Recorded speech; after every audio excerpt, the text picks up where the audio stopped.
They were all over the earth, but it happened at different times. Okay. They did this at this time. They did that at that time. And Marduk was a key figure. Like I say, he was also known as Amun Ra. Welcome to the Phase 4 podcast, inspired by Vishen Lakiani and Ajit Nawalkar, co-founders of EverCoach, a division of Vine Valley. In this podcast, we speak to coaches and creatives about where they were, where they are, and where they are going. This is an intersection of what we focus on expands, and your story is your superpower.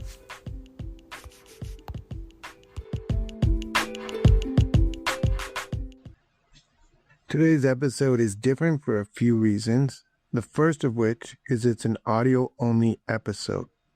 This is something we are looking at moving towards, and I have a few audio files ready to go.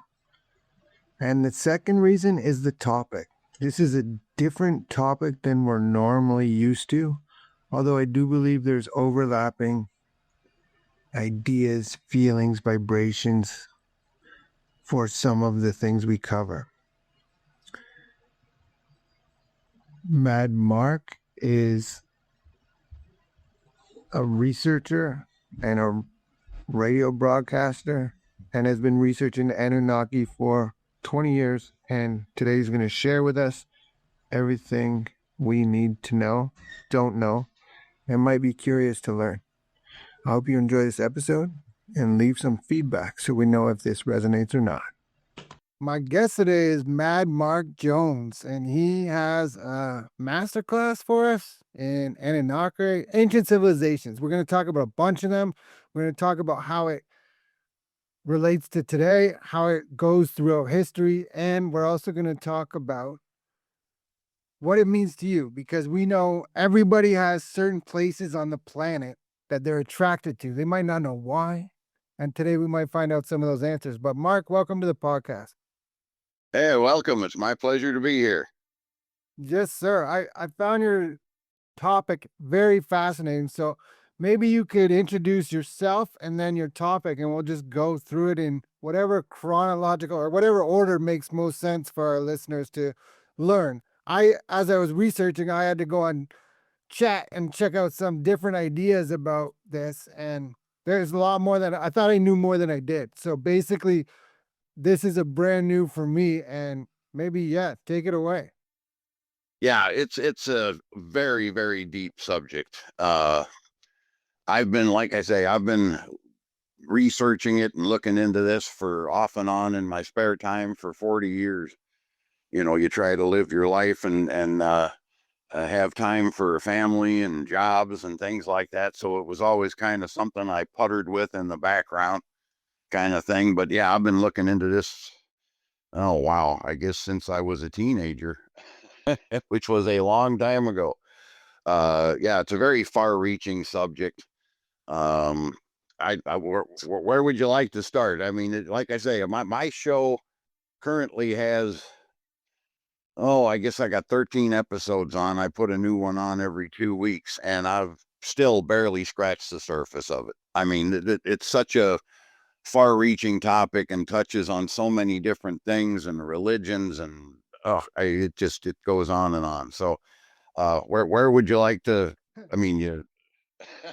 Yeah, I got you. So first of all, that's fascinating that you've loved it that long. You've been into it that long. That means you have a lot of experience, research, wisdom, knowledge, which is great.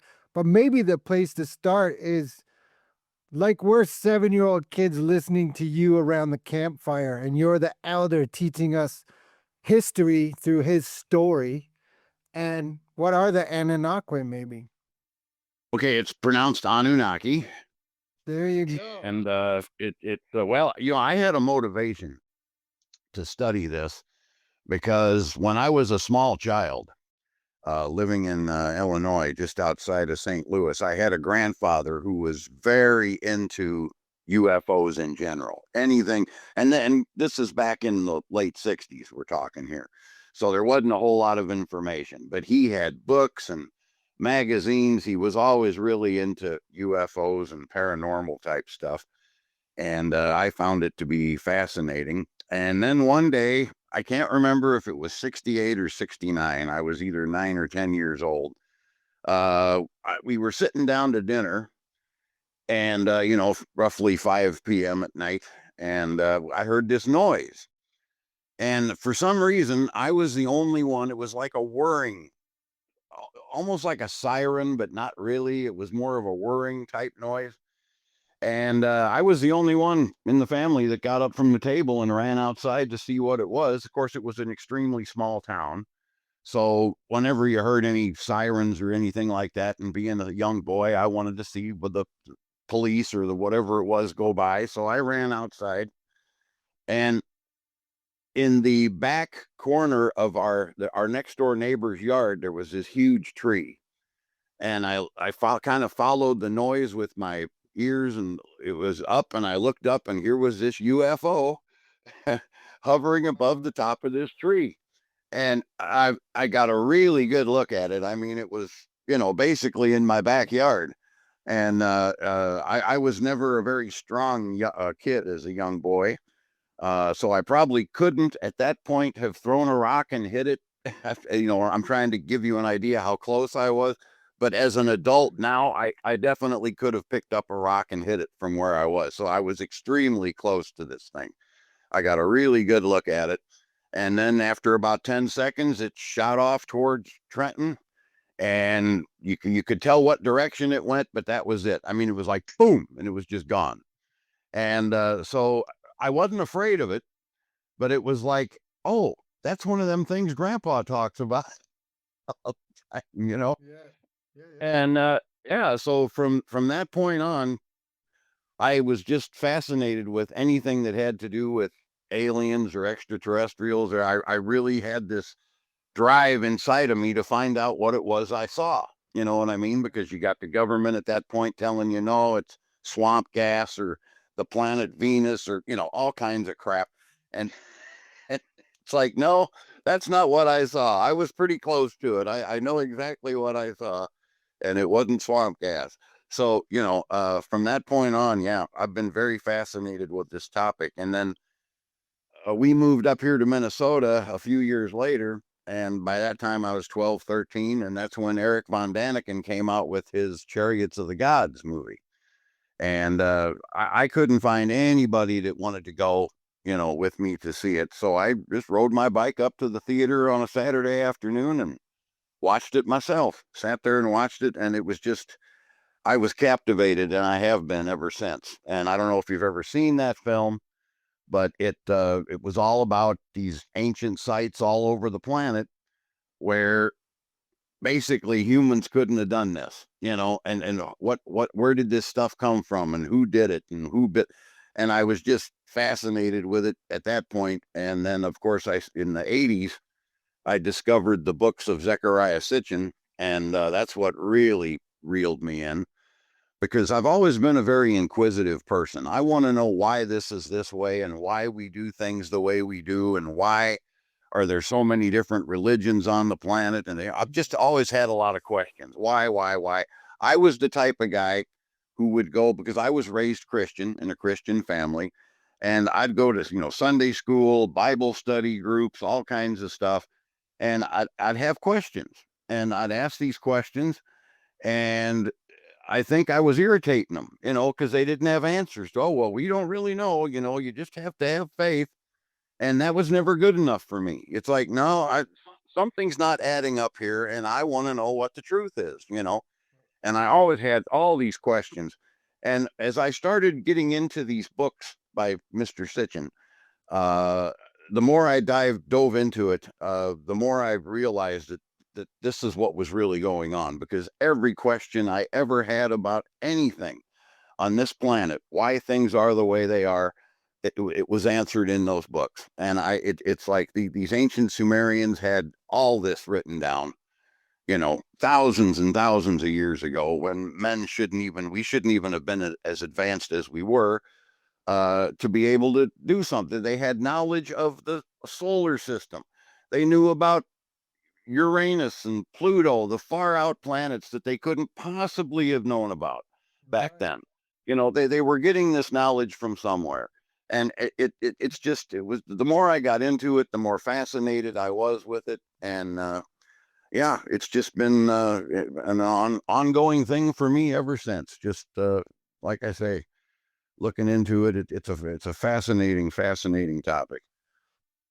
And So, I don't want to confuse things, but like, is there okay?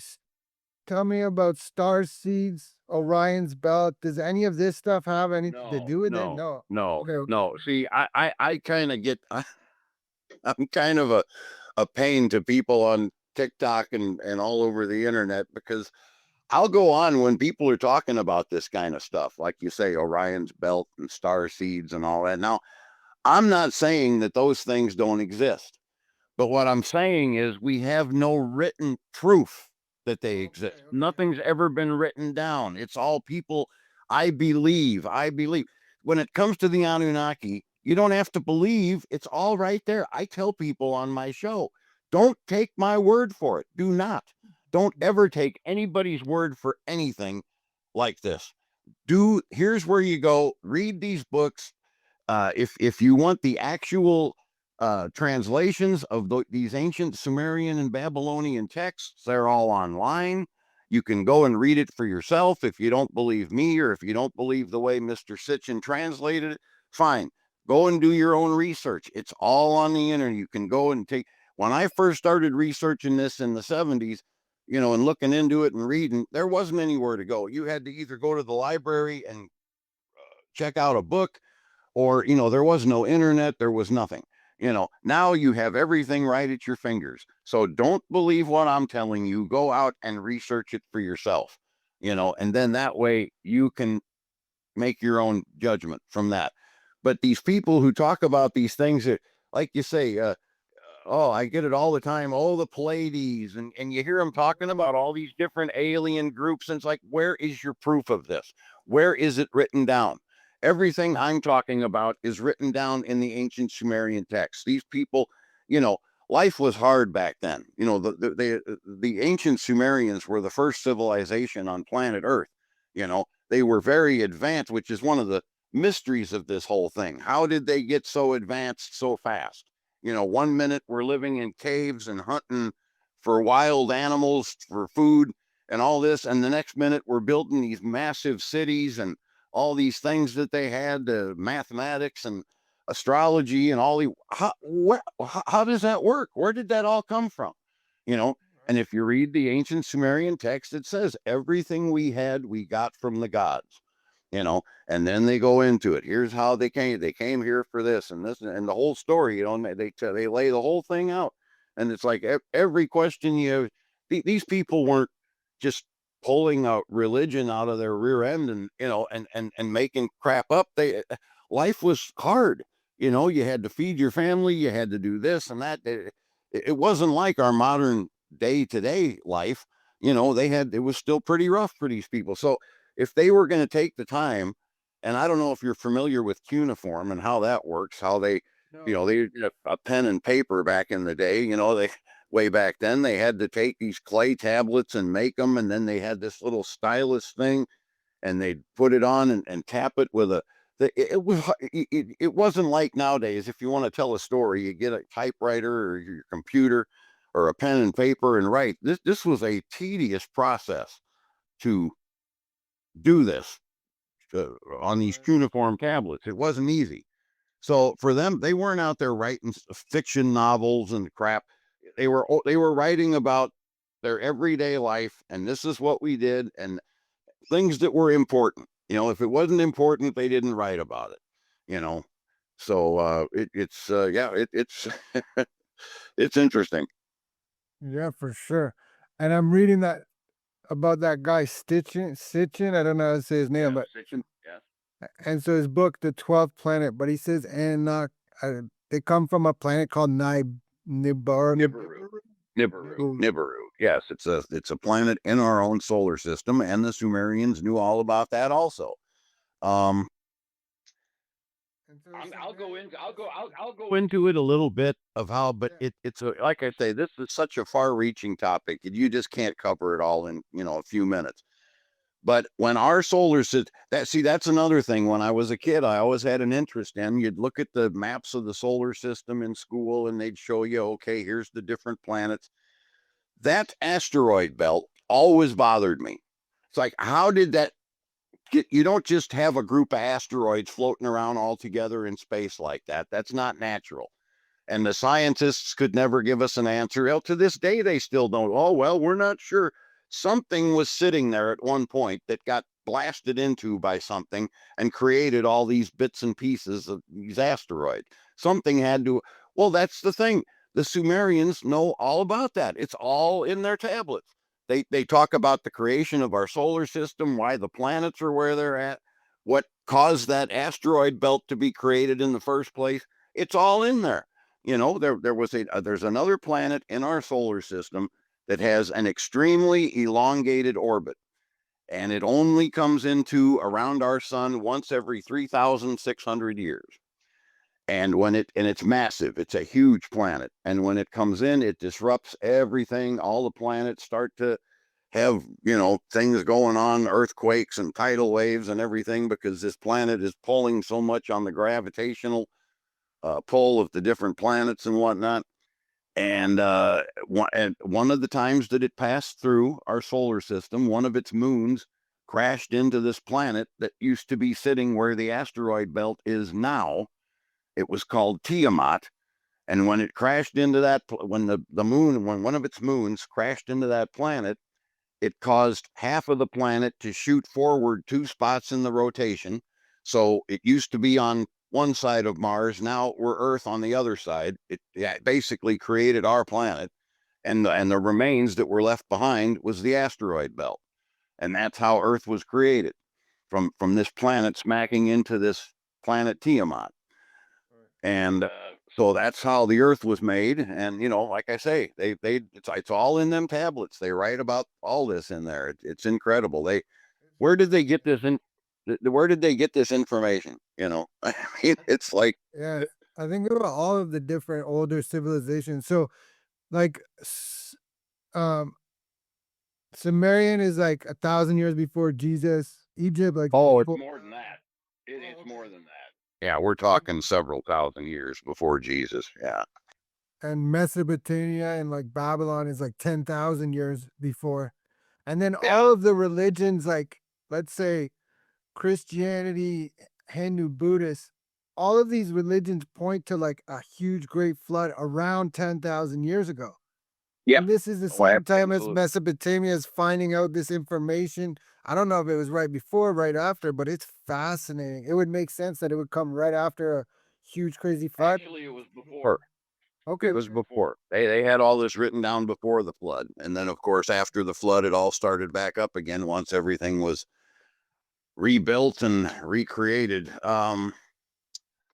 Yeah, they were highly advanced. Well, of course, it was Anunnaki technology. They didn't a lot of those ziggurats and stuff that you see in Iran and Iraq now, which was ancient Mesopotamia back in the day.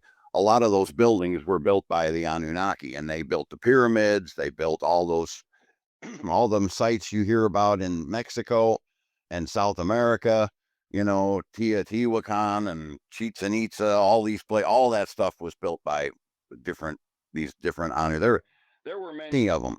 When they originally came here, over time it got up to about 120 of them, and then of course they had children, and the children. Oh, it just goes on and on. It's crazy, but basically the story goes that roughly 450,000 years ago, well, it actually goes back further than that. Their planet Nibiru, they're a very warlike people. That's another thing. I keep hearing all this stuff about, oh, the aliens are coming to save us, and oh, everything will get so much better when the aliens come. And I got to chuckle, because who are they going to save us from? Themselves? They're the ones that are doing all this. It's their craft everybody sees in the skies. It's like they never left. They've always been here. They just kind of went behind the scenes after this. There was this terrible tragedy that happened. I'll get into that in a little bit. But they're a very warrior like people, and they're very greedy. They're extremely sexual. They look just like we do. Basically, if one of them was to walk down Main Street, USA right now, except for the clothes would be different, obviously, but you wouldn't be able to tell one of them from one of us. They're probably slightly taller than we are, but other than that, there's really no difference. We look just like they do, and which makes perfect sense because they're from the same solar. Well, they they created us, so there's a whole nother branch of this thing. But their planet had a lot of war on it, and oh, where did I want to go with that? Oh, I can't remember. I'm old. You have to forgive me. That's okay. Their planet had a lot of war, and over time, all that war started to deteriorate their atmosphere. And but they've been around for Lord only knows. They're a very ancient civilization, and they're very smart, and they got some very good scientists.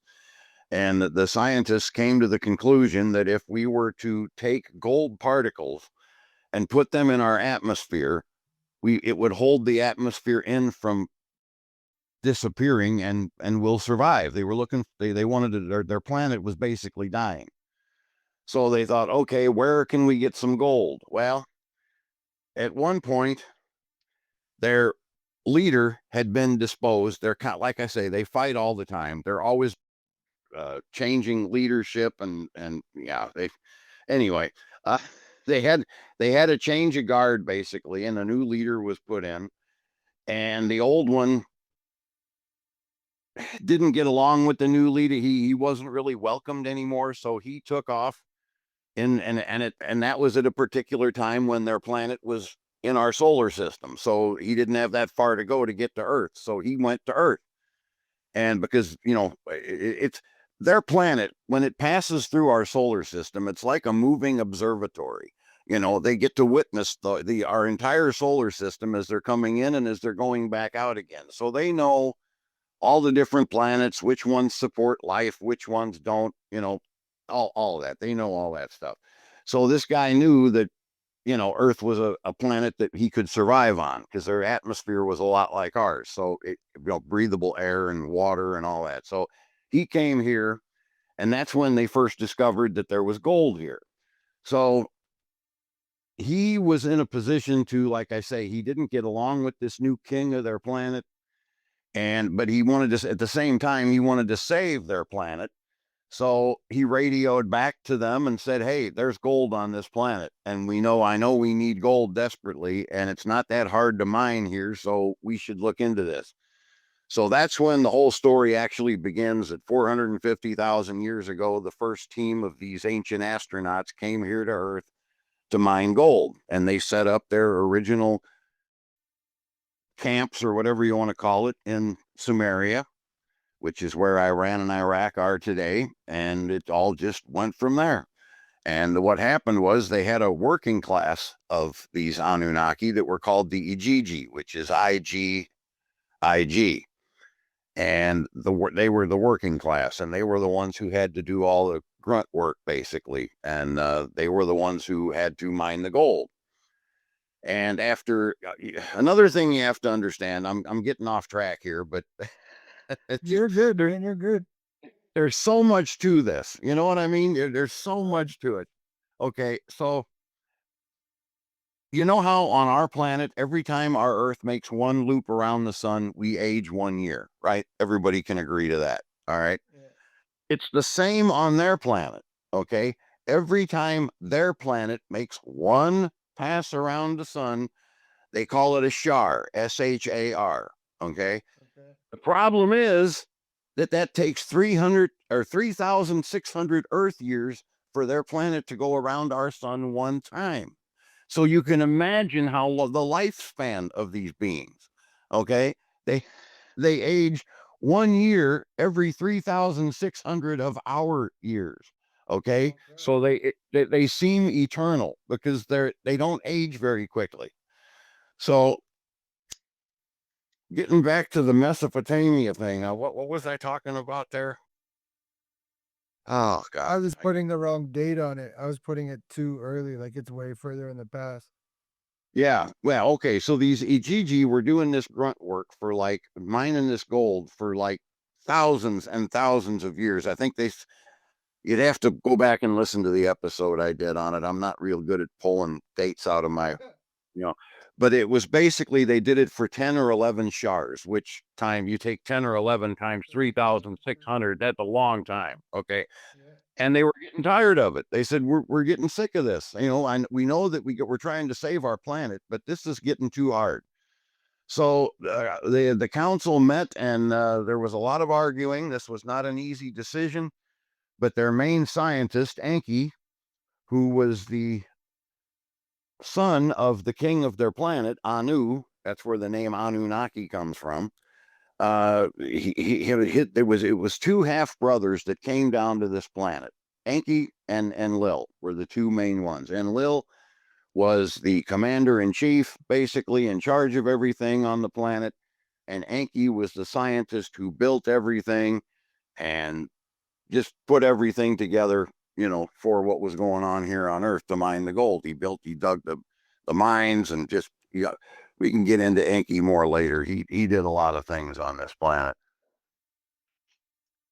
But see, where was I going with that now? Now I lost my place again. The two guys come down to Earth. Yeah, they were two. Yeah, they were two half brothers. Um, that's another thing I mentioned before that the Anunnaki too, right? With this Horus and the sun god Ra and everything, and Isis. That's the Ra is one of their sons. Ra is the son of Enki. Marduk is his name. And but anyway, can I pause for 1 sec? Can I ask a question here? So are you saying like the Mayan, the Egyptian, Sumerian, Babylonian, all of them are descendant from Anunnaki? right? They were global. Yes, yes, they were global. They were all over the earth, but it happened at different times. Okay, they did this at this time, they did that at that time, and Marduk was a key figure. Like I say, he was also known as Amun Ra, and he's not a good guy. Okay. Oh, really? No, no, he's the biggest narcissist, and I think he's still the one. I'm almost positive that's still running the planet right now, which is why everything's so messed up. But yeah, he really doesn't care about us. I mean, he really doesn't. He's a warrior. Huh? They're still here, and because 1 year is 3,000 years, they can live for 100,000 years. So they're coming and going back and forth. Ain't then they're Egyptian, then they're Mayan. Now they're here again. Oh yeah, yeah. They never left. There was this terrible tragedy. There was this terrible tragedy that happened. I wish I had all my dates and stuff in front of me. Probably 6,000 years ago, something like that. It's in the Bible. If you read the story of Sodom and Gomorrah, there was a lot more. See, that's the thing. All of these stories were ancient Sumerian to begin with, and then when the Bible came along, they rewrote everything to revolve around one deity, one God. Okay, it was actually many gods, which is why in the Bible you're reading along and you hear him talk, and and he said, "Let us make them in our image." Okay, well, who is he talking to? If this is the creator of the universe, God Almighty talking, who's he? Let us create them in our it's plural. Who's he talking to? There was somebody else there, you know. It's like I say, the whole thing doesn't make sense when it's just one God, and it was the same thing in Babylonia with the Tower of Babel. They said whatever they set out to do is not too much. They can do what they look how they're getting cocky. These humans, they're building big towers like what we do, and he got all afraid and mad about that, and he was talking about let us confuse their language. Well, there again, plural. Who's he talking to there? It's like they when they rewrote everything to revolve around Marduk, which is like I say, Enki's son. He ended up being the commander in chief on planet Earth eventually by overthrowing all the other gods, and he was such a narcissist that he wanted everything to revolve around him. So the Bible, the old ancient Sumerian texts were reworded to revolve around one God. Everything was changed. All the other gods were removed. And yeah, but anyway, getting back to the original thing I was talking about. So they start mining the gold, and the GG revolt because the work is too hard, and they we're not doing this anymore. And so they had a meeting of the council, and they decided that after much debate that they were going to create a worker race to do their work for them because they couldn't do it. They didn't want to do it anymore for themselves. So that is when the scientist Enki uh, this he basically created human beings, and that's how that all came. How we came into be there. There were Homo erectus on the planet at that time, and but they weren't quite advanced enough to be able to handle different chores. You know, they were still humans were still kind of wild at that point. Like I say, if you know anything about Homo erectus, that was your cavemen type stuff. They weren't real intelligent. And so they took their DNA and spliced it with the Homo erectus DNA and created a smarter being who could, well, smart, but not too smart. You know, they had to be careful. They didn't want something too intelligent where it could vie for power on Earth with them. They wanted to remain the supreme beings, but they needed somebody smart enough to do the work that they assigned to them. So that's when humans were created. Wow. Yeah, I did see that. Mixing their DNA with early hominids to serve as worker slaves. Worker Right. slaves. That we are. I know a lot of people don't want to hear that, but we were created as a slave race. Yeah. And then we just continue to keep going. So, okay, this is fascinating. So when I talk to some people who are about starseed and the other stuff that you said this is not, a lot of it sounds the same, except yours sounds more like it's a family fight, and these ones have intergalactic wars with different planets. They're all from. No. See, that's another thing that these people talk about that can't be proven. Where's your Right. proof that they fight with people on other planets? I've never seen that written anywhere. You know, the only thing they do is mess with us. That's basically it. Because So the they're I, Anunnaki is the same people, and they're having like a family kind of fight almost. it is actually kind of a family fight because the leader of Nibiru, Anu, well, he had many sons, but the main two sons were Enki and Enlil.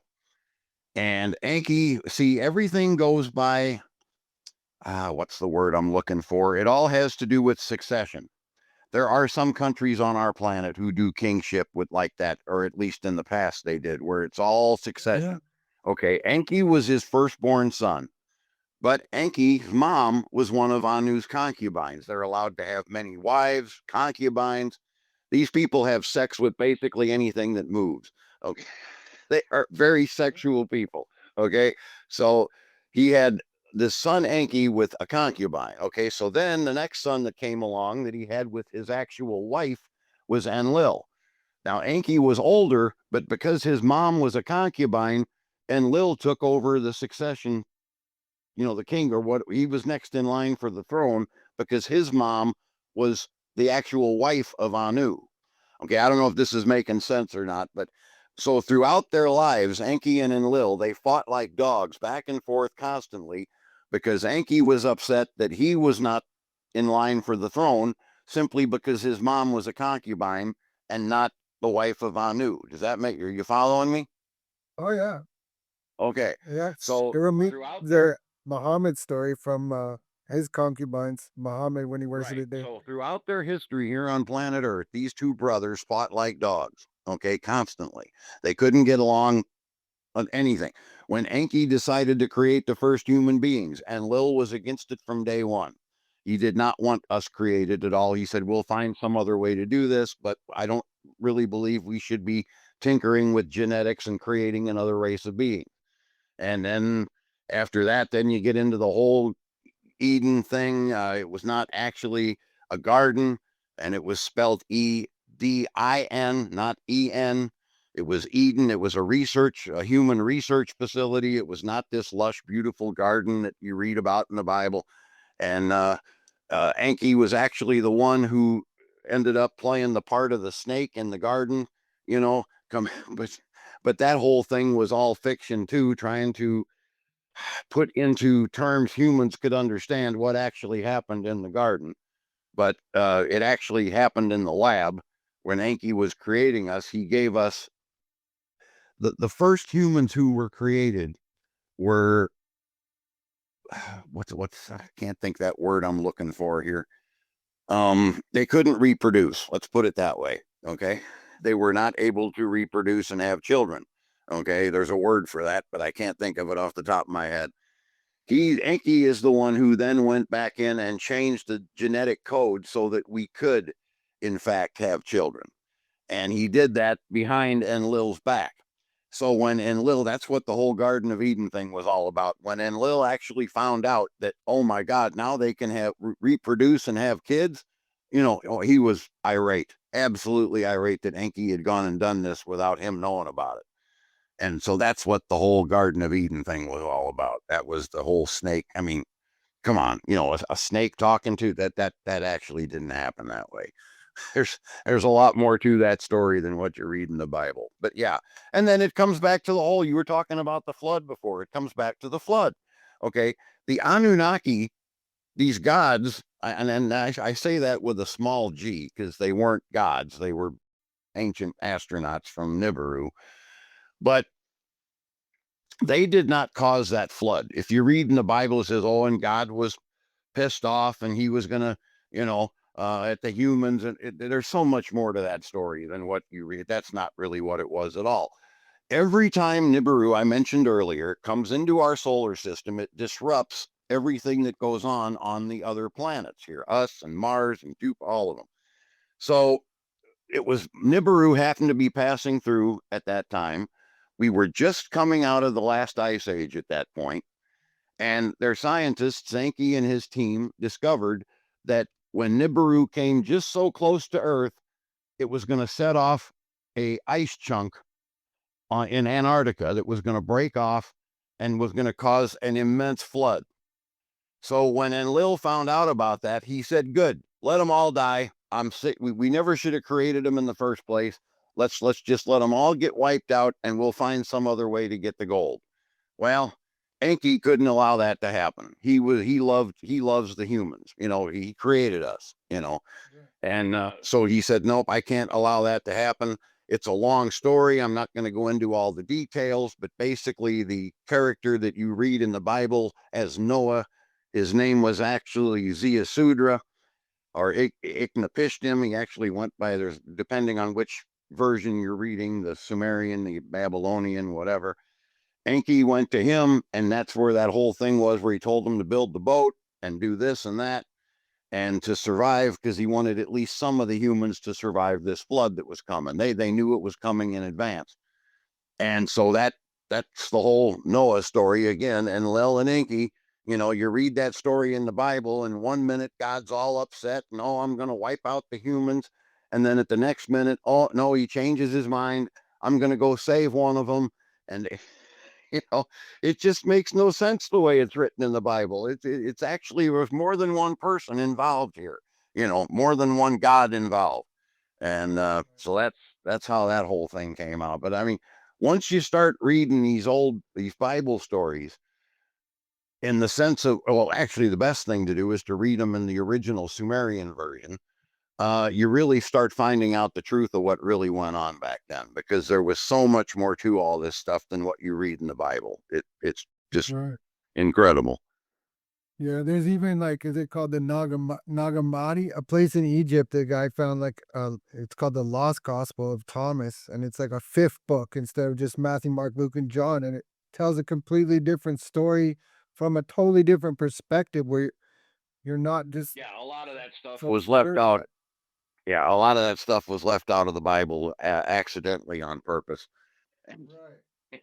Because they don't want people to know the truth about what's really going on. Because if people knew that, you hear all the time, and this has been going on for years, these conspiracy theories about the global elitists and who's really running the governments behind the scenes that we don't hear Right. about. You all, and people all talk about this. Oh yeah, there's people running things, but then when you try to tell them who is actually these people are, what's really going on. Oh, no, no, that couldn't possibly be, you know, but that's exactly what it is. The Anunnaki are still controlling everything on this planet. They never left after they knew. See, that's, I was going to get to that later, that Sodom and Gomorrah thing. Uh, some of their wars that they had on Nibiru were actually nuclear, and which is one of the things that was deteriorating their atmosphere, the nuclear fallout, which was what caused their atmosphere to deteriorate.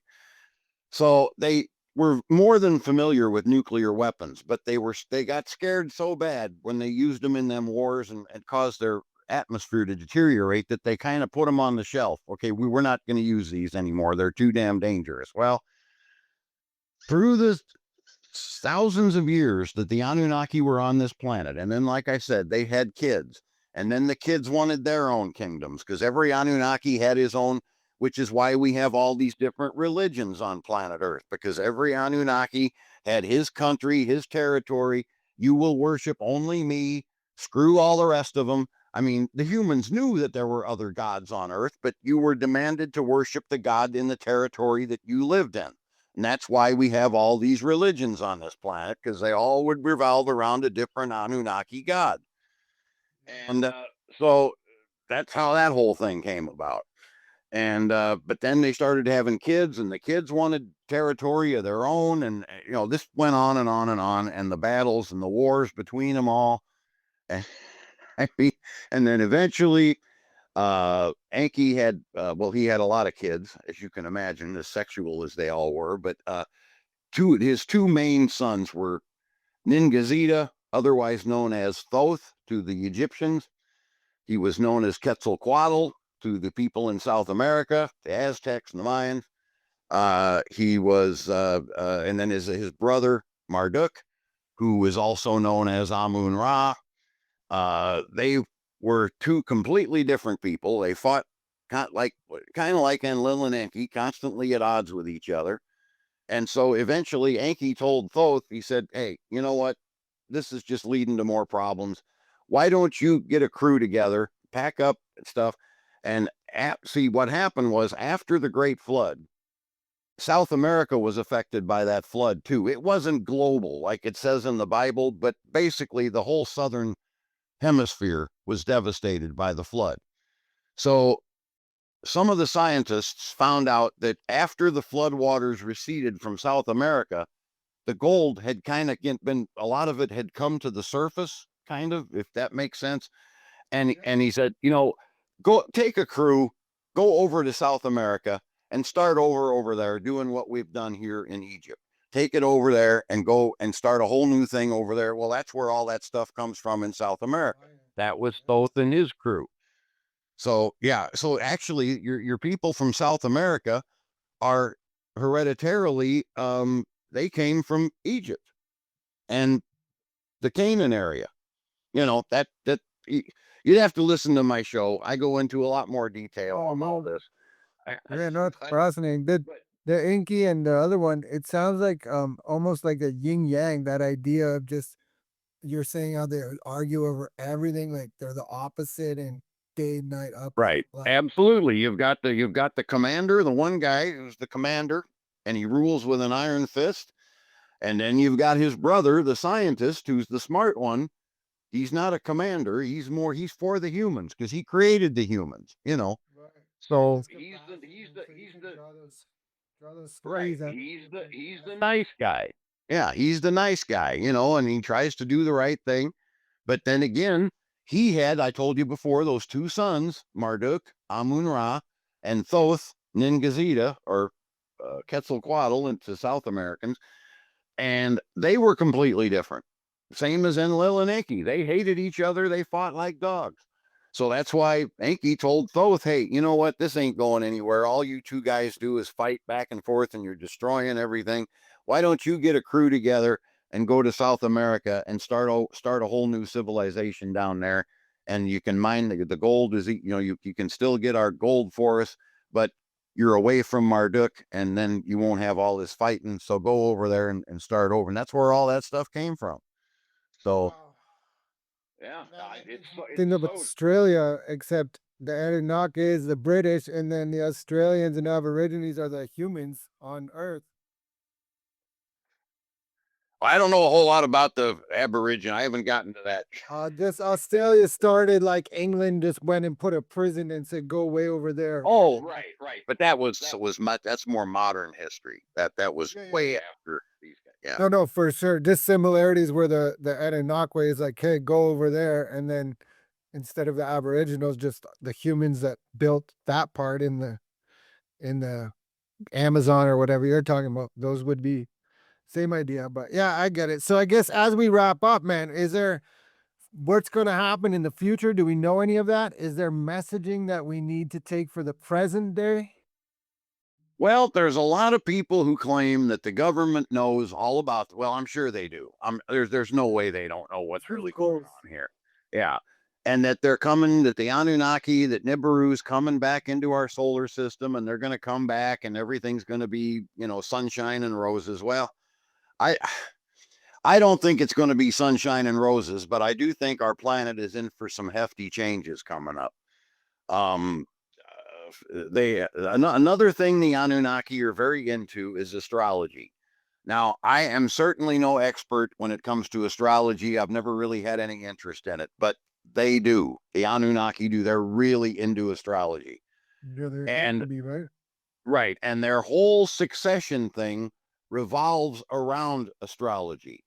So when Marduk was attempting to wipe out all the other gods, part of his argument was, "Hey, it's my sign is coming. My sign is coming into however that works. Astral. I'm not sure how all that, but there's different. Uh, oh God, the age of Aries, the age of this, Yeah. the age of that. Okay, and he said my age is coming in, and I'm the one that should be ruling, and all this and that. All right, so he's been ruling the planet basically ever since that time. Just before the Bible basically was written, I would imagine. And we are now entering, as you know, we're coming on to the age of Aquarius, which would mean there would be a new Anunnaki ruler. Okay. And the from what I've been again, I don't know for sure about this, but supposedly it is supposed to be Inanna Ishtar, a female who's going to take over. So Okay. you can imagine how things will change. You've had male rulership from day one. Now a female is going, God is going to take charge. So Right. things will should be shifting differently at that point. So we'll just have to wait and see whether or not that's all going to be in our lifetime or not. I don't Right. know. Are they really about to come back? I have no idea. There's no way to know that. But when they do, it should be under new leadership. So we'll see what happens. It sounds more peaceful than more warlike if it's a woman, maybe. Well, hopefully she'll do away with the damn wars because it's how many wars on this planet have been fought over religion for one thing. We've And had they are how being many fought right at this moment, right? About religion, right yeah, at this exact moment. yeah, and it's totally ridiculous because all these religions were caused and created by them. It's all Right. the same deities. Okay, so to be sitting here, I mean, if you were the creator of the universe, would you really come down on this one little planet and have all these different faiths and have no, you'd get everybody on the same page. If you really wanted to be worshiped, which if you were the creator of the universe, I can't imagine why you would give a damn about one little planet and have these people get down on their knees and worship you. But if you did, if that was your goal, you would make sure that every corner of the planet was on the same page. Here's how I want you to worship me. This is what I want you to do. Do this at this time, do that at that time. You'd have everybody on the same page. You wouldn't have thousands of different religions and different versions of different religions and have these people constantly warring and fighting each other because their God is the right God and your God's a lie. I mean, it's completely ridiculous. Yeah. It makes no sense at all until you look at it like how what I've been talking about, that all these religions were created by these beings.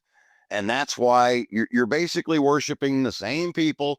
And we need to Right. stop all this fighting. This warring over this is completely illogical and completely ridiculous because it's all the same people. So, Yeah. yeah. Makes sense to me. The Buddhists have a philosophy they call it interconnectedness, where we're all the exact same, and not just people, but all plants, space, air. Oh, absolutely. We're all part of the universe. You know, Yeah. we all have universal power. I didn't have time to get into that today, but I talk Yeah. about that sometimes on the show too. We are all a part of God. You know, Yes. I mean, it's every living thing is a part of God. God is the universe, you know, and it wasn't God who came here 450,000 years ago and started all this. It was these beings from Nibiru. And that's why everything on this planet is so messed up because they did, and they're not superior to us. Yes, of course, they live longer than we do because of their orbital cycle I explained earlier. And they have better tech because they've been around a lot longer than we have. So they have tech that we can't even imagine, you know. So yeah, they appear as gods to us because they're so much more advanced than we are, but they're not gods. They're just people from another planet, you know, and they make mistakes like we made it. They're just people, you know. They're not perfect. So they have a lot of things that they do wrong sometimes, you know. I mean, it's just yeah, it is what it is. Perfect. Now we're finishing up, and my final question would almost be like, do you have a final message that you want to leave people with before we say goodbye? Well, I just appreciate it if everybody could check out my show. It's on Spotify and YouTube. It's called Who Are the Aliens? The History of the Anunnaki on Planet Earth. The easiest way to find me and find the links to my shows is through my website, which is madmarktv.com. That's MADMARKTV.com. And I have links to all my stuff on there. And you can check me out. Like I say, the show is on Spotify, and I have two YouTube channels, and there's links to all that on there. And you know, listen for yourself. You know, I know I don't have all my facts and stuff in front of me, so I've kind of been like I say, this topic is so vast. I mean, you just can't cover it in a half hour. You just can't do it. But listen to the show because it's all in the show, and then read the books. You know, I tell people all the time, don't listen to what I'm telling you. Read it for yourself. It's all there. You know, and Amazing. but yeah, it's a fascinating story. I'd love to have everybody go and check it out. Listen to the show. Let me know what you think. Leave comments. You know. Perfect. Mark, thank you so much for your time today. I really appreciate it. Oh, it's my pleasure. I had a great time.